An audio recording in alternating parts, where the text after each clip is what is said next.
Hi, the book I'm featuring for my fourth book talk is from the Jewish Cultural Group, and the title is Yellow Star, and the author is Jennifer Roy. It is a novel, but it's a biographical novel because the author is writing the true story of her aunt, Sylvia Perlmutter, who was a child in Poland during World War II. And the author gives an introduction at the beginning of the book, and she explains that as an American Jew growing up, she knew about the Holocaust and she knew about World War II, but her family really didn't talk about it very much. So as her aunt got older, Aunt Sylvia decided that it was time for her to talk about it. And she decided to tell her story to her niece, Jennifer, who turned it into this book. So when Sylvia was 4.5 years old, she and her family were forced to move to a small part of their city, which was Lodz, Poland, called a ghetto.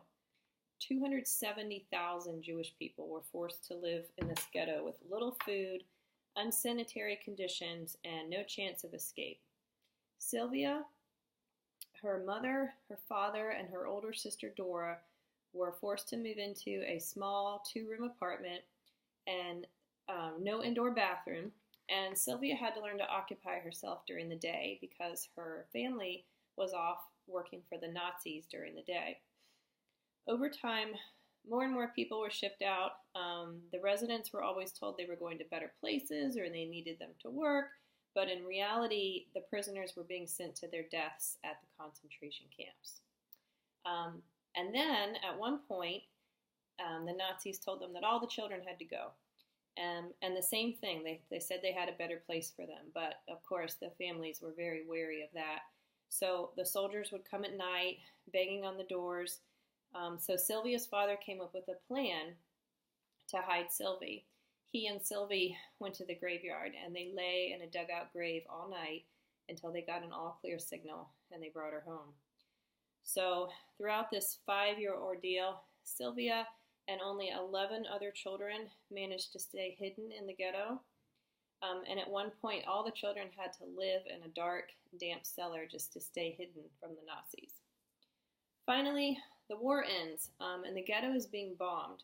Sylvia awakens from her hiding place, and she warns the others because she hears the bombs at night. The Jewish people that are left run out to a courtyard, figuring that they won't bomb, a place where there's no buildings. And the Russian bombers actually see the yellow stars on their clothes, and they stop the attack. They come in a little while later on horseback and rescue them. And many of them at this point, were sickly and near the point of starvation. Sylvia is now 10, and she and the other children left were the only child survivors of this ghetto. So she and her family eventually make it to America, and they start a new life, and they just know how fortunate they were to have made it out. Jennifer Roy is a former teacher, and she's written over 40 books. She's Jewish herself, and she writes her aunt's story in free verse, first-person narrator format.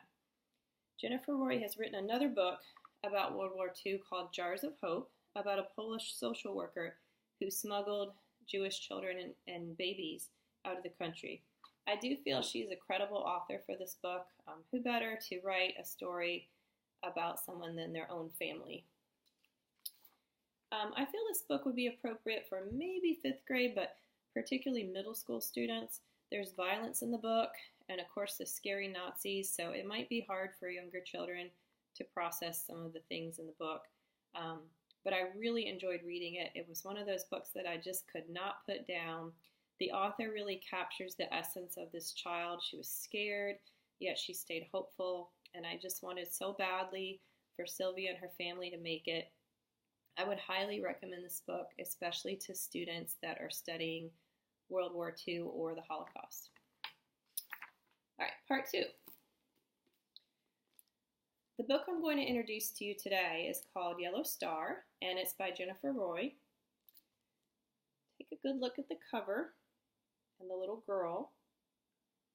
Do you see the yellow star in her jacket? Do you have any idea what it means? Well, if you think it has something to do with her being Jewish, you're right. During World War II, the German soldiers, or Nazis, forced all the Jewish people to wear these gold stars on their clothing to identify themselves. Well, why do you think they would do that? If you think it was for a negative reason, you're right. The Germans hated the Jewish people and they wanted to rid the world of them. It sounds terrible, doesn't it? Well, it really was.